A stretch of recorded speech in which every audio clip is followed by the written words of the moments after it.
最强，碰到都躲远点吧。罗峰怕到场。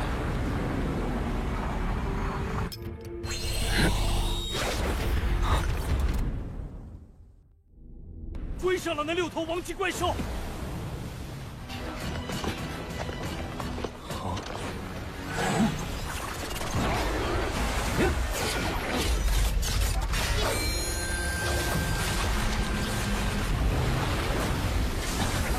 好的。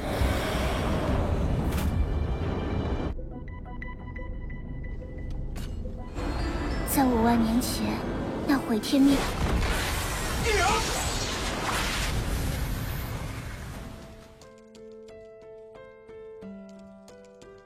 Halo Donghua Lovers, selamat datang kembali. Pada video kali ini, kami akan kembali merekap bocoran alur cerita Swallowed Star, episode 159. Yang dimana pada part sebelumnya sudah diceritakan. Luo Feng, Hong, Dewa Petir serta 2 pengawal Luo Feng yang telah sampai di planet bintang Kanglan, tempat diadakannya tes percobaan tentara bayaran alam semesta. Setelah tiba di planet tersebut, mereka pun kembali melakukan perjalanan ke wilayah aliansi tentara bayaran alam semesta, yang berada di bagian tenggara. Dengan kecepatan terbang mereka yang mengejutkan, tak butuh waktu lama untuk sampai di wilayah tersebut. Sesampainya di wilayah aliansi tentara bayaran alam semesta, Luo Feng dan kelompoknya pun segera bertanya pada salah satu pekerja di aliansi, tentang tempat diadakannya tes percobaan tentara bayaran. Mengetahui kelompok Luo Feng yang ingin mengikuti tes percobaan tentara bayaran, si pekerja pun menunjuk ke arah villa di kejauhan, yang dijaga ketat oleh banyak penjaga yang mengelilingi villa tersebut. Melihat villa tersebut, semua anggota Luo Feng pun tampak kaget dan berkata, "Apa benar, villa itu adalah dunia petir yang dibangun oleh Tuan Sektor?" Mendengar kata-kata itu, si pekerja pun tersenyum sembari berkata, "Dulu, ada seorang Tuan Sektor hebat yang hidup dalam pengasingan, dan membeli sebuah villa, lalu menciptakan dunia petir di dalamnya. Jika dilihat dari luar, pasti siapapun tidak akan menyangka, bahwa di dalam villa itu terdapat satu dunia, yang bahkan, dunia itu lebih besar dari seluruh bintang Kanglan ini. Dulu bukan hanya villa itu saja yang ada, namun setelah tahun-tahun yang tak terhitung jumlahnya, villa-villa di sekitarnya telah hancur dan menjadi puing-puing." Mendengar penjelasan itu, Luo Feng pun tersenyum sembari mengucapkan kata terima kasih, lalu segera bergegas ke villa yang saat itu dijaga dengan ketat. Sesaat setelahnya, tampak seorang pria dengan medali 1 bintang di dadanya berjalan keluar sambil mendongak ke langit. Sementara para penjaga yang sebelumnya berdiri dengan sigap, seketika memberi hormat pada pria tersebut, yang menandakan, kalau si pria ini memiliki status yang tinggi. "Apa yang sedang terjadi?" tanya Luo Feng sedikit terkejut. Lalu setelahnya Dewa Petir pun berkata, Lihatlah, ada sebuah pesawat luar angkasa yang sedang terbang ke sini," ucap Dewa Petir, sambil menunjuk ke arah langit. Selain kelompok Luo Feng, beberapa orang yang sudah lebih dulu tiba di wilayah aliansi tentara bayaran alam semesta, juga mengangkat kepala untuk melihat. Dari kejauhan, sebuah pesawat luar angkasa muncul di langit, dan dalam sekejap, kapal itu telah berhenti mengambang di atas mereka. Saat pintu palka terbuka, muncul pria dan wanita muda berjumlah 21 orang, yang berasal dari berbagai ras di alam semesta. Di saat yang sama, si pria dengan lambang 1 bintang yang kita panggil saja Tuan Jiaya, melangkah untuk menyambut orang-orang tersebut. Dari 20 orang yang keluar dari pesawat, terlihat salah satu pria berseragam tempur ungu, di dadanya terdapat lambang medali bintang 2, yang sudah jelas, status dan pangkat si pria yang belum diketahui namanya ini, jauh lebih tinggi dibanding Tuan Jiaya sendiri. Saat itu dia mengatakan, bahwa dia datang mengantar murid-murid pemula dari organisasi Awan Hitam, untuk mengikuti tes percobaan masuk tentara bayaran alam semesta. Mendengar perkataan itu, Tuan Jiaya pun berkata, "Kepala, seharusnya untuk masalah ini biarkan aku saja yang mengaturnya untuk Anda, jadi Anda tidak perlu repot menemuiku secara pribadi," ucap Tuan Jiaya.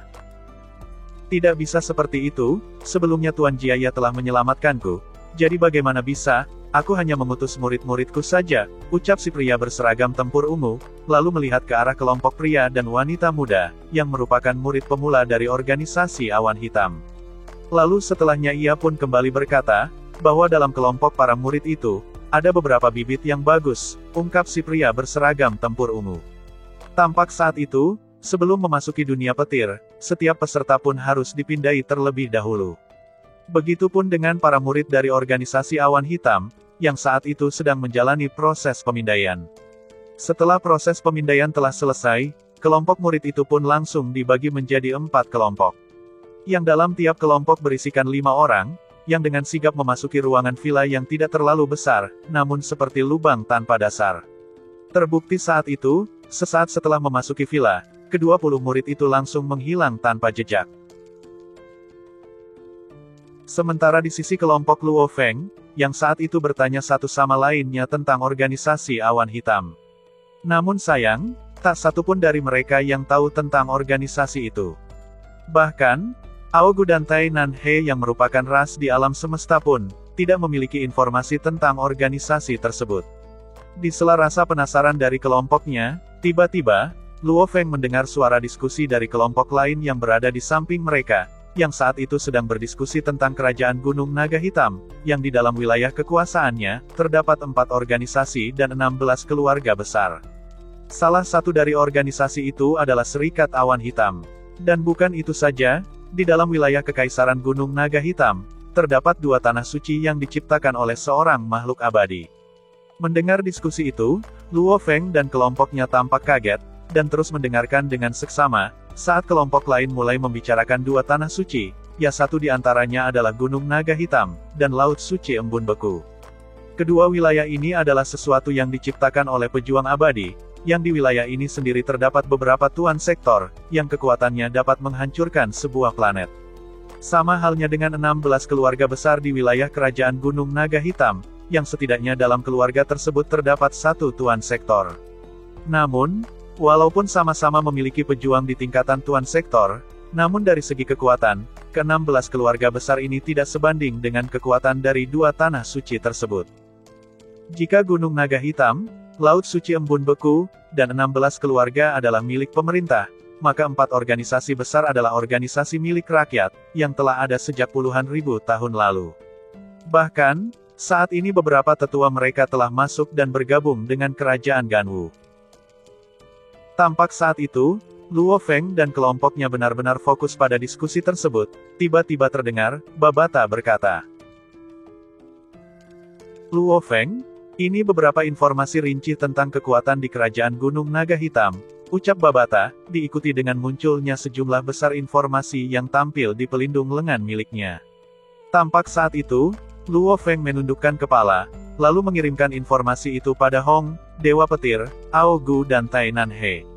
Setelah melihat lebih dekat, Luo Feng terkejut, saat membaca informasi yang menyatakan, akar dari kerajaan Gunung Naga Hitam adalah Laut Suci Embun Beku, dan Tanah Suci Gunung Naga Hitam. Sedangkan 4 organisasi besar, kekuatan mereka menyebar ke lebih dari 1000 galaksi, dan setiap organisasi setidaknya memiliki 1 petarung di tingkat tuan sektor. Dari segi kekuatan, mereka pasti tidak bisa dianggap remeh. Dan latar belakang di balik 4 organisasi besar itu bahkan meluas hingga para petinggi yang sangat kuat di kerajaan Ganwu. Di sela Luo Feng yang terus membaca, tiba-tiba wajahnya berubah kaget, saat mendapati informasi tentang Nou Lan San, yang ternyata merupakan salah satu anggota organisasi Gedung Ratusan Harimau, yang merupakan salah satu dari 4 organisasi besar. Setelah terus membaca, tiba-tiba ekspresi Luo Feng berubah lega, saat membaca informasi tentang Nou Lan San, yang ternyata hanyalah anggota paling dasar dari organisasi Ratusan Harimau, dan tidak memiliki banyak otoritas. Di saat yang sama, Dewa Petir yang baru membaca sampai informasi Nou Lan San, ia pun terperangah kaget, lalu segera melepaskan energi genetik untuk membentuk penghalang kedap suara. Hong, Luo Feng, lihatlah informasi ini, ternyata Nou Lan San memiliki latar belakang yang begitu besar, ucap Dewa Petir, yang tak bisa menyembunyikan rasa kagetnya. Karena dia jelas tahu, kekuatan satu organisasi ini bisa diibaratkan seperti ombak yang mengamuk. Yang jika keempat organisasi ini bergabung, mereka bisa menyebabkan keributan besar di Kekaisaran Gunung Naga Hitam. Mendengar ucapan Dewa Petir yang tampak panik, Hong pun berkata, botak, dia hanya anggota dasar di dalam organisasi Ratusan Harimau, dan tidak memiliki otoritas tingkat tinggi, karena tingkatan kultivasinya yang masih berada di tingkat alam semesta level 9. Di sela itu terdengar, Luo Feng berkata, Gunung Tiga Kapak, Gedung ratusan harimau, persekutuan awan hitam, kastil naga utara, ini semua adalah organisasi yang sangat kuat di kerajaan Gunung Naga Hitam, ucap Luo Feng, lalu mulai berfantasi tentang dia. Jika dia menjadi otoritas tingkat tinggi di salah satu organisasi tersebut, maka dengan satu perintahnya, seluruh keluarga Nuolan San akan langsung menjadi puing-puing. Hayal Luo Feng saat itu. Babata yang mengetahui hayalan Luo Feng, ia pun berkata, Luo Feng, apa yang kamu pikirkan? Kekuatan adalah hal yang paling penting. Setelah kamu menjadi sekuat guru, satu kata darimu dapat membuat seluruh kerajaan Gunung Naga Hitam gemetar ketakutan. Jadi terus saja tingkatkan kekuatanmu, dan tidak usah mempedulikan tentang tanah suci itu. Bukankah sudah sering aku katakan, guru adalah pejuang abadi yang memiliki 9 pelayan, yang juga makhluk abadi. Mendengar ucapan Babata, Luo Feng pun segera tertawa. Karena benar yang dikatakan Babata. Di depan kekuatan Master Planet Meteorit, Kekaisaran Gunung Naga Hitam hanya bisa menundukkan kepala. Tapi, untuk seorang seperti Luo Feng, Kekaisaran Gunung Naga Hitam masih merupakan kekuatan yang sangat besar. Setelah membaca semua informasi itu, Luo Feng beserta kelompoknya pun langsung melangkah ke depan villa.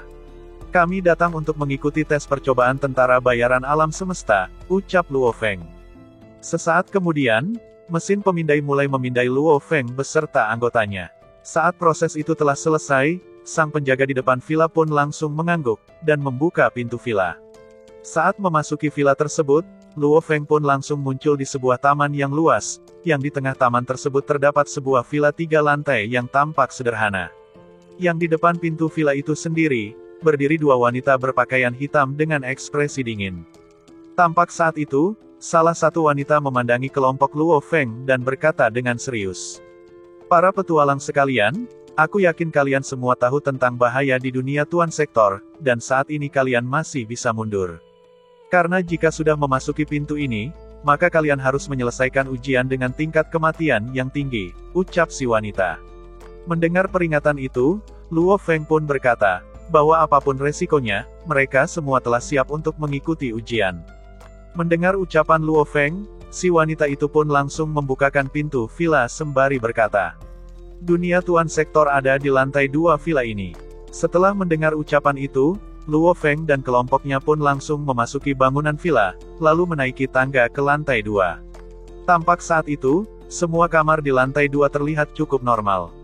Terkecuali di salah satu kamar yang memiliki tanda berbentuk bunga ungu, yang depannya berdiri seorang wanita, yang saat itu melihat kelompok Luo Feng, dan langsung membuka pintu untuk mereka, diikuti munculnya cahaya menyilaukan, yang mengalir keluar dari kamar tersebut, hingga membuat Luo Feng dan kelompoknya tidak bisa melihat ke dalam ruangan tersebut. Ini? Apa-apaan ini? Ucap Luo Feng. Masuklah, di dalam ruangan ini adalah dunia petir, tempat untuk ujian tes percobaan, kata wanita itu dengan dingin.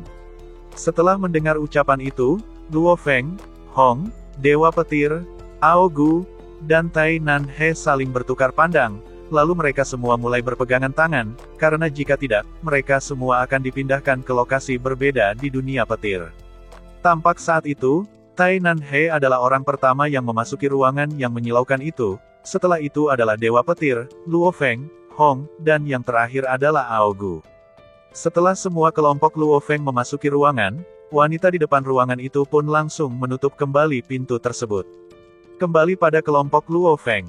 Setelah memasuki ruang tersebut, mereka pun langsung terjatuh dengan kecepatan yang menakutkan, karena tarikan gravitasi dari dunia tersebut, dan disambut dengan gemuruh guntur yang saling bersahutan. Tampak saat itu, masing-masing dari mereka mencoba fokus mengendalikan kekuatan untuk mengubah tarikan gravitasi. Namun sayang, sebelum dapat mengendalikannya, tiba-tiba terdengar bunyi seperti 5 kelapa yang jatuh ke tanah. Sungguh sangat sakit, gerutu Luo Feng yang dengan cepat berdiri. Sial, apakah permukaan tanah di sini banyak ditancapkan paku? Teriak Dewa Petir, yang berdiri sambil memegang pinggangnya. Saat kelimanya telah berdiri, mereka pun langsung mengamati sekeliling yang tampak gelap gulita. Luo Feng, apakah Tuan Sektor tidak memiliki anggaran untuk membeli penerangan di tempat ini? Tempat macam apa ini? Kita bahkan tidak bisa melihat apa-apa, keluh Dewa Petir. Di sela itu terdengar, Hong berkata, sekarang kita berada di sebuah gurun. Jika dilihat dari peta yang sebelumnya telah kita beli, gurun ini dinamakan gurun kematian, ucap Hong, diikuti dengan Luo Feng yang menunduk, lalu mulai meraba ke permukaan tanah. Ya, kakak pertama memang benar, ini adalah gurun, ucap Luo Feng, sambil menggenggam pasir yang berwarna biru tua. Dan itulah, ending dari bocoran Swallowed Star, part 159.